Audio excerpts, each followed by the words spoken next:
Understanding Down Tools, an English phrase decoded. Hello, language enthusiasts. Today, we're diving deep into a very interesting English phrase, down tools. By the end of this video, you'll not only understand its meaning but also know how to use it in everyday conversation. Let's get started. Imagine you're at a construction site or a workshop. Workers have their tools in hand, doing their jobs. If someone asks them to down tools, they would literally place their tools down, stopping the work they are doing. This could be for a break, an emergency, or any other reason.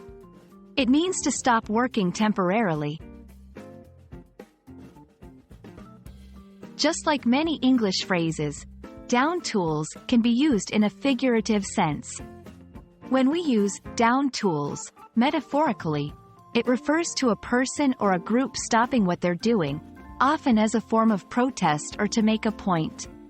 For instance, if employees are unhappy with their work conditions, they might down tools until their concerns are addressed.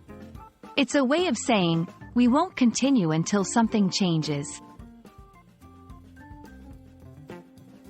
To make things clearer, let's go through some sentences where down tools is used.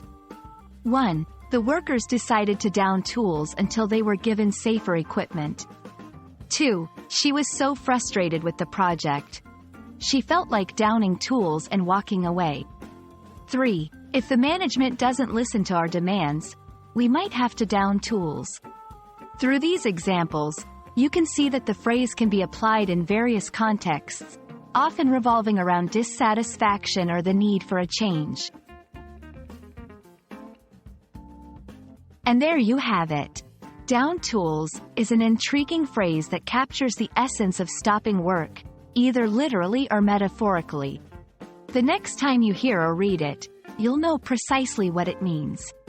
We hope this explanation has been enlightening, and remember, English is a treasure trove of such fascinating phrases.